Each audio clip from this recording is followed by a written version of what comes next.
In 1964, Anton Schwarzkopf and Werner Stengel took the amusement world by storm. Their pioneering project, the Super 8-Bahn, better known as the Schwarzkopf Wildcat, was Germany's first steel roller coaster and a game-changer for amusement parks.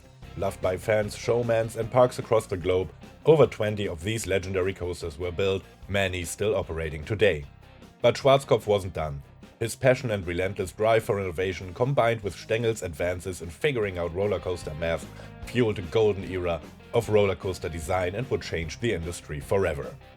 Also in 1964, Schwarzkopf introduced the iconic Bayern Kurve, a carousel ride that became an instant classic. This thrilling setup featured a 16-car train with pairs of riders seated behind one another in a train of cars racing along an inclined circular track. A tilting mechanism leveled the cars for boarding, while friction wheel motors powered the train, picking up speed and filling the air with its unmistakable howling roar, a sound that defined this legendary ride.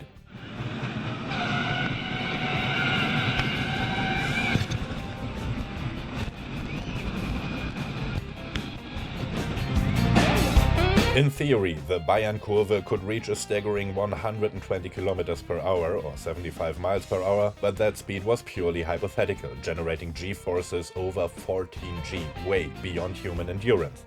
In practice, it would hit peak speeds of about 64 km per hour or 40 miles per hour when pushed to the limit.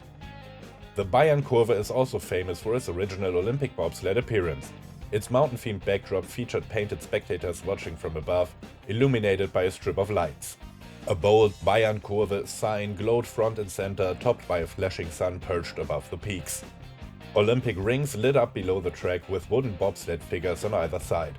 The 16 cars, complete with headlights and some adorned with international flags, rolled up to a loading platform framed by Olympic ring railings and a charming scalloped awning dotted with lights.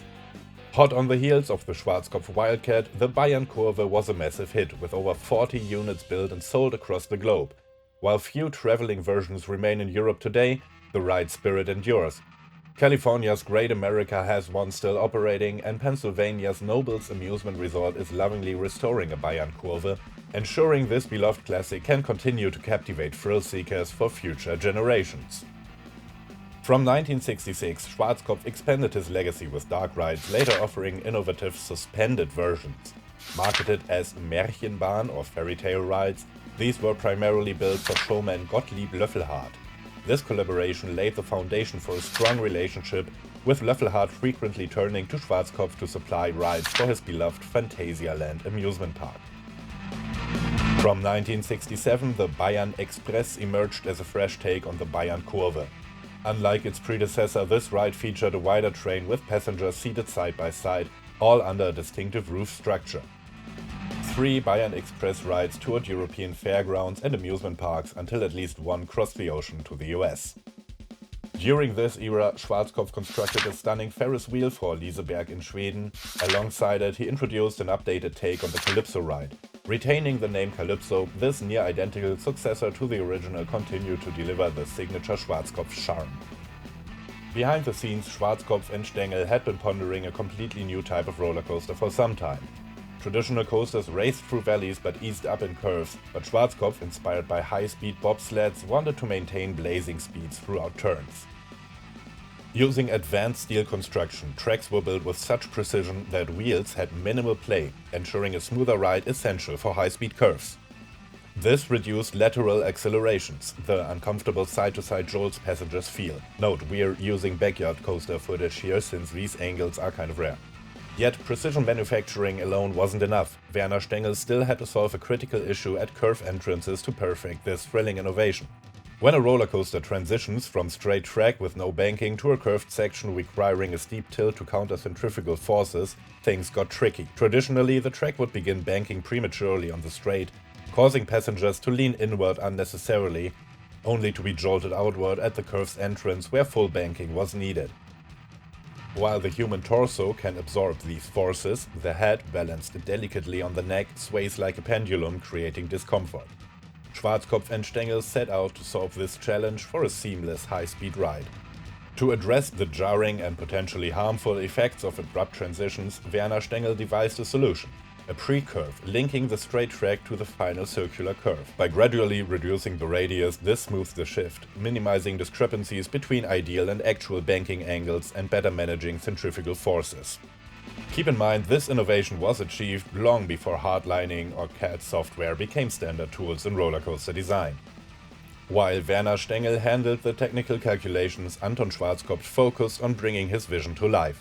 Drawing inspiration from bobsleds speeding through ice channels, he designed narrow vehicles with two riders seated one behind the other on a long bench, built for hard-pounding curves. With a sly, Swabian smile, Schwarzkopf knew exactly which thrill-seekers this ride would draw, and he shared his thoughts in his own words. Also hintereinander sitzen spricht man ein ganz anderes Publikum an als nebeneinander sitzen. Nebeneinander sitzen ist mehr für Familienpublikum, dass die Mutter mit dem Kind reinsitzt, ja. Und hintereinander ist mehr fürs junge Volk. Wenn der Bursch mit seinem Mädchen und die lässt er vorne hinsetzen und fasst sie so. Opening in 1967 at Vienna's Prater, the Schienenbob, known as the Cortina Bob, once again redefined roller coaster thrills. Racing at 55 kilometers or 34 miles per hour through curves banked at an impressive 68 degrees, it offered a groundbreaking experience.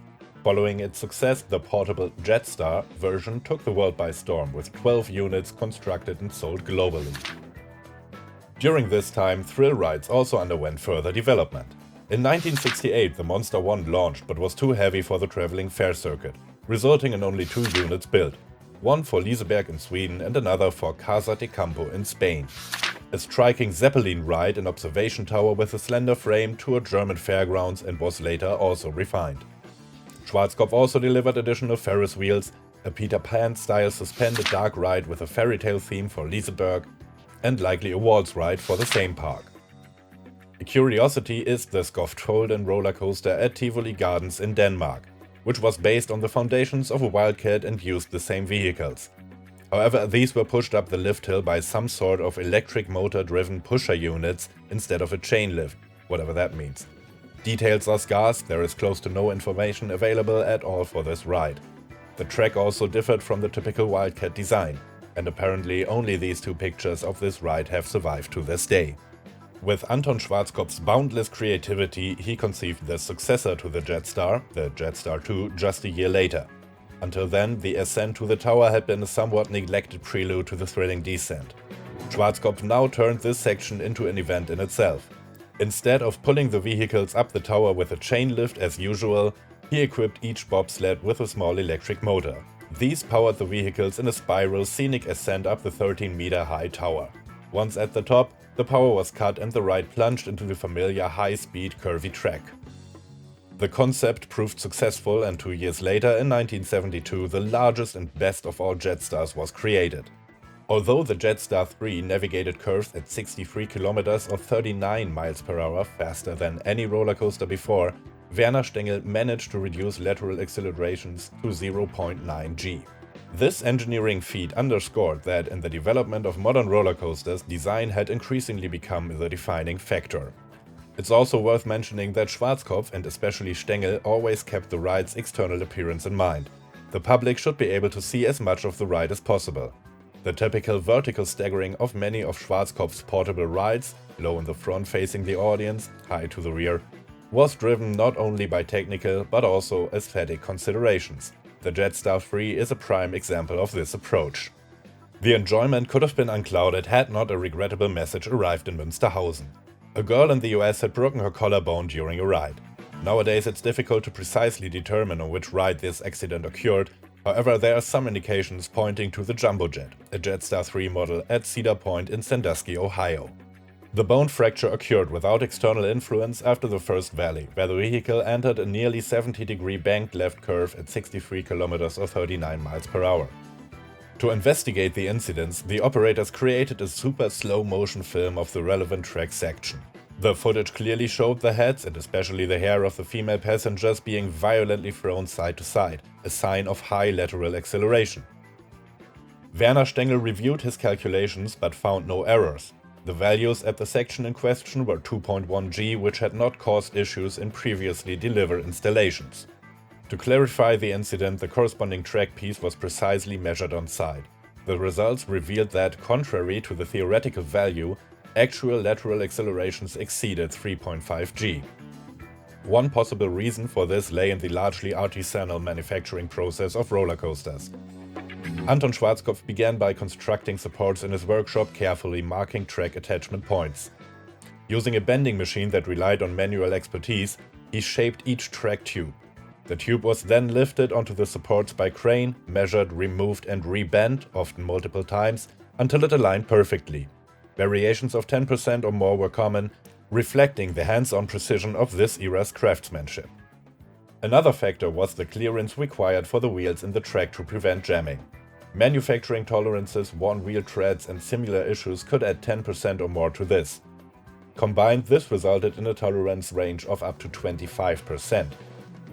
However, 2.1 g plus 25% yields 2.7 g, still short of 3.5 g. Further investigations of the ride revealed the missing factor. One of the supports in the accident area had settled on soft ground, deforming the track. A shift of just a few centimeters was enough to create an effect akin to hitting a thick wooden board at high velocity without suspension. Once this was identified, the ground was stabilized and the affected track section was repaired, the ride operated without further incidents. For added safety, Werner Stengel recalculated the section and reduced the lateral acceleration to 1.07 g. As regrettable as the incident was, it provided Werner Stengel with valuable insights. In the early days of high-speed roller coasters, there was no established data on the physical limits of passengers. Designers approached these limits incrementally. At 3.5 g lateral, the threshold was clearly exceeded. While this value wasn't inherently unrideable, it was too high for some among thousands of passengers. To ensure absolute safety, Stengel determined that for lateral forces, 3 g should not be surpassed. However, since lateral accelerations below this tolerable limit were still far from comfortable, Stengel consistently aimed to keep them as low as possible. He even discovered a principle that nearly eliminated the transition issue from straight to curved track, but in the 1970s, this concept, later known as the Raumkurve, found no favor with Anton Schwarzkopf. In the years between the Jetstar 2 and Jetstar 3, Schwarzkopf built the German dark ride classic Gondelbahn 1001 Nacht for Phantasialand, which operated in the park for nearly 40 years. This was a Peter Pan-style suspended dark ride with swinging boat-like vehicles taking riders across thematic displays of popular fairy tales.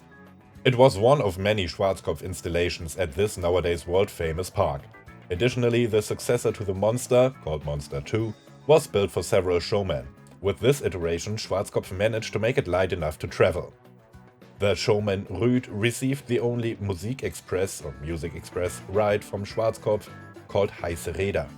The gigantic flat ride Apollo 14 proved too heavy for traveling operations and was sold to amusement parks, where they were mostly converted into swing rides. The Zeppelin ride received a further developed successor with a reduced number of carriages, 5 instead of 6. At this time, more and more companies were now urging Werner Stengel to work for them, particularly Anton Schwarzkopf's brother Franz Schwarzkopf, who was employed by Zierer and sought his collaboration. It was exactly what Otto van der Wille had predicted.